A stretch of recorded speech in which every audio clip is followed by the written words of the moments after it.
Welcome back to my YouTube channel the ink study. आज की इस वीडियो में हम लोग कवर करेंगे difference between whole life assurance and endowment policies.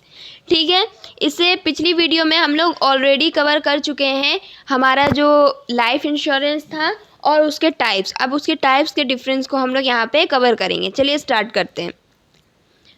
देखिए, पीरियड ऑफ मैच्योरिटी जैसे कि हम लोग को पता है, जो हमारा होल लाइफ एश्योरेंस है उसमें आपका जो कंपनसेशन है वो तभी मिलेगा जब जिसने भी ये पॉलिसी कराई है उसकी डेथ होगी, उसी टाइम पे मिलेगा। ठीक है, तो इसीलिए इसके जो टाइम ऑफ मैच्योरिटी कुछ नहीं होता। जब भी जो पर्सन है जिसने एश्योरेंस कराया है वो मरेगा और मैच्योरिटी डेट वही रहेगा। ठीक है, there is no maturity period as it is payable only on the death of the person. लेकिन हमारा जो इंडोमेंट पॉलिसी होता है ना, इसमें एक मैच्योरिटी पीरियड होता है। या तो मैच्योरिटी पीरियड पे पैसे मिलेंगे, या अगर उससे पहले जिस भी बंदे ने पॉलिसी कराई है उसकी डेथ हो जाती है तब उसको मिलेगा। यानी कि दोनों में से जो पहले होगा उस टाइम पे कंपनसेशन मिलेगा। तो इसमें एक मैच्योरिटी डेट होता है। It has a maturity period. The compensation is paid at the death or on expiry of a specific period, whichever comes earlier. दोनों में जल्दी आएगा तभी पैसे मिल जाएंगे। नेक्स्ट है हमारा रेट ऑफ प्रीमियम। एज ये हमारा पूरा होल लाइफ चलता है तो इसका जो प्रीमियम है वो कम होता है। होल लाइफ एश्योरेंस का हमारा प्रीमियम कम होता है। क्यों कम होता है? क्योंकि ये होल लाइफ चलता है ना, इसका कोई हमारा मैच्योरिटी पीरियड नहीं है कि इतना ही दिन देना है। लेकिन हमारा जो इंडोमेंट पॉलिसी होता है उसका एक मैच्योरिटी डेट होता है, इसलिए इसका रेट ऑफ प्रीमियम जो है ना वो कुछ ज़्यादा होता है। किसके कंपैरिजन में ज़्यादा होता है? तो हमारा होल लाइफ एश्योरेंस के कंपैरिजन में इसमें ज़्यादा होता है। नेक्स्ट हमारा है पीरियड ऑफ प्रीमियम। जैसे कि हम लोग को पता है इसका कोई मैच्योरिटी डेट नहीं है, इसलिए ये पूरी लाइफ चलेगा। जब तक लिए आप जिंदा हैं तब तक लिए आपको प्रीमियम का पैसा देना ही देना पड़ेगा।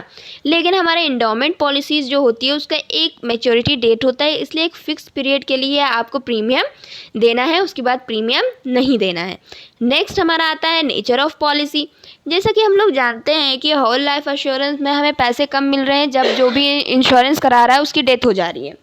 तो आफ्टर डेथ अगर पैसा मिल रहा है तो यहाँ पे तो वो सेविंग बंदा कर नहीं पा रहा है ना, वो जो भी सेविंग कर रहा है उसके बच्चों को मिलेंगे। तो इसलिए यहाँ पे उसका जो सेविंग है उसको इनकरेज नहीं किया जा रहा है। ये एक ट्रेडिशनल फॉर्म है, नेचर वाइज ये एक ट्रेडिशनल फॉर्म है और यहाँ पे किसी भी तरीके की सेविंग को इनकरेज नहीं किया जा रहा है होल लाइफ एश्योरेंस में।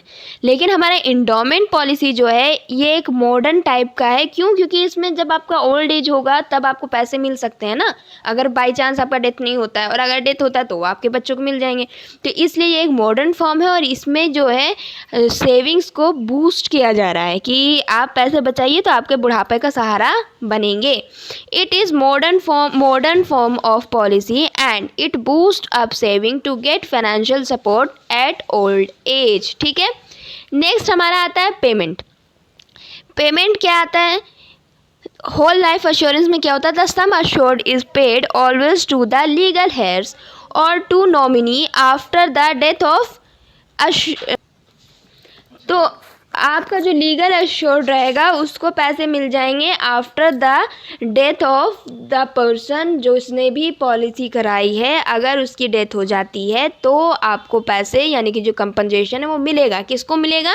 नॉमिनी को मिलेगा। यहाँ पे जिस बंदे ने भी अपना इंश्योरेंस कराया है उसको पैसे नहीं मिल रहे हैं। जब भी उसकी डेथ होगी उसके बाद उसका जो भी नॉमिनी होगा उसको पैसे मिल जाएंगे। हमारा जो इंडोमेंट पॉलिसी होता है उसमें क्या होता है कि अगर डेथ से पहले आपका मैच्योरिटी डेट आ जाता है तो आपको जो भी कंपनसेशन है वो उस बंदे को खुद ही मिल जाएगा जिसने पॉलिसी करवाई है। अदरवाइज़ अगर इन केस ऑफ अगर उसकी डेथ हो जाती है तब वो पैसे उसकी नॉमिनी को मिल जाएंगे। अब यहाँ पे क्या फ़ायदा है इंडोमेंट पॉलिसी में कि आपके ओल्ड एज में आपको सेविंग्स की चिंता नहीं होगी कि अब आप क्या करेंगे।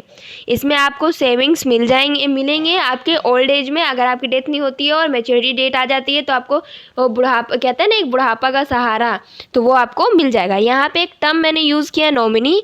आई होप आप लोग को पता हो कि नॉमिनी का मीनिंग क्या होता है।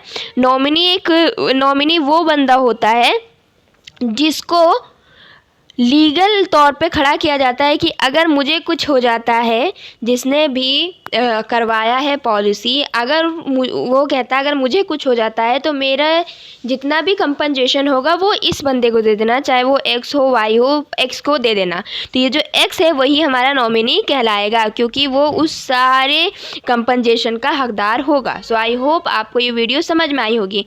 हम लोग अपनी नेक्स्ट वीडियो में लेके आएंगे fire insurance. So thank you, keep watching and do subscribe my YouTube channel, The Ink Study. Also press the bell icon for latest update. Thank you.